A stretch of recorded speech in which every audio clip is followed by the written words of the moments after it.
話說當年咧喺一個國家嘅國王人主當中啊，有一位聲望顯赫嘅人，佢呼聲做國王咧最高嘅，所以亦都好多人咧嚟到佢面前要求佢做咗皇帝之後咧有一官半職嘅。咁呢個準國王咧答應佢哋要求嘅時候咧，都同佢哋立約為憑啊。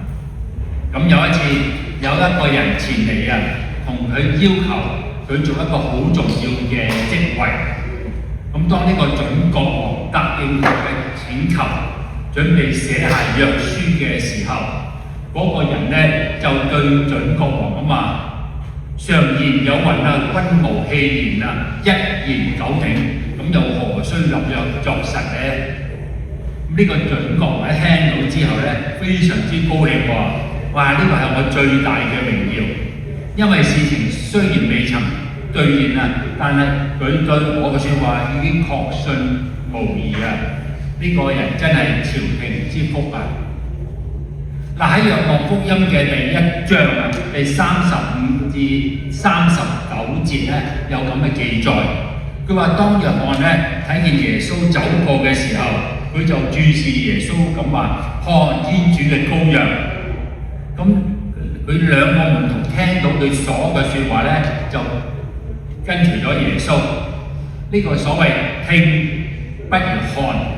然之後耶穌轉過身嚟，睇到佢哋就話：你哋揾邊個？佢哋話：哦，拉比，即係師傅啊！你住喺邊度啊？呢個就係話看就不如親自答嘅例子啦。跟住主耶穌就同佢話：你哋嚟睇睇啦。於是佢哋就去咗，睇到耶穌所住嘅地方，並且喺嗰一日咧就住喺嗰度。呢個就係所謂搭錢又不如親手驗證啊！層層強調咧要實證嘅實例。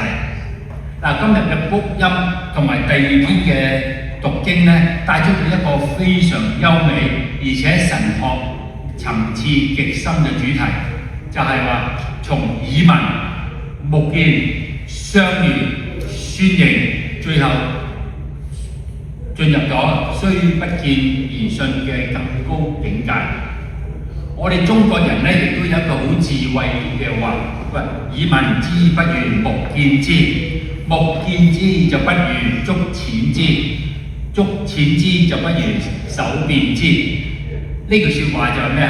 聽翻嚟嘅就不如親眼見到嘅，親眼嘅見到咧不如親身經歷到嘅。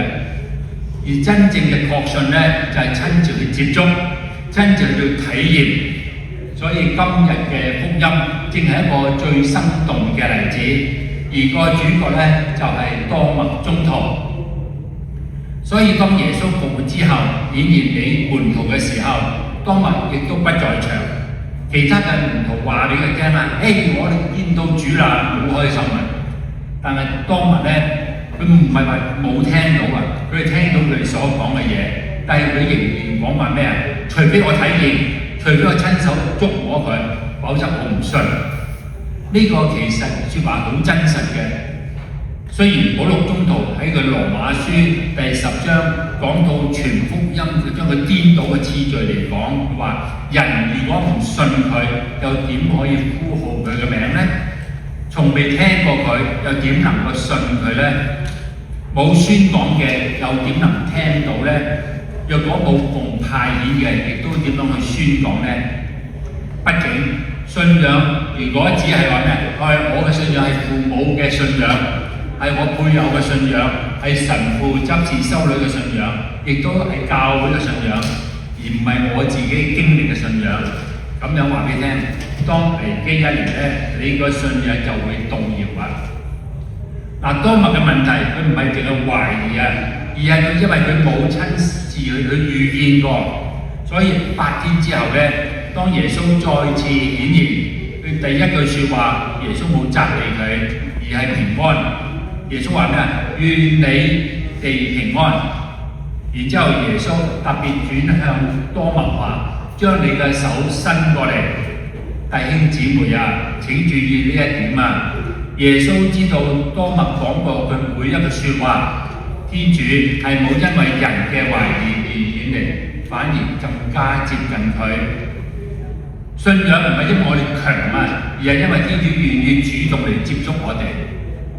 聖經冇記載過當日真係有冇去接觸過耶穌，因為喺嗰個時候老實講，當日見到嘅唔係耶穌嘅傷口而係復活嘅本人啊。於是佢講出聖經之中最偉大嘅信仰宣認之一，話咩啊？我主，我嘅天主。嗱，呢個唔係理論性嘅結論，而係心靈佢嘅心靈被光照之後呼喊出嚟嘅。所以各位弟兄姊妹啊，信仰唔係去說服自己，信仰係被基督嚟到觸碰。真正嘅信仰係嚟自同主嘅相遇。咁你有冇經歷過呢方面呢？耶穌接住講咗一句非常重要嘅説話，佢話：嗰啲冇見而相信嘅先至係更有福。嗱，呢句説話其實係對邊個講呢？大家都知道係對我哋在座每一個人講嘅，因為我哋唔係好似宗徒咁樣親眼見過耶穌我哋想接觸耶穌係由中途傳落嚟嘅，我哋去相信。而今日第二篇嘅讀經話俾我哋聽你哋雖然冇見過佢，但係愛佢；如今雖然冇見過，仲係相信。但呢句説話非常動人嘅。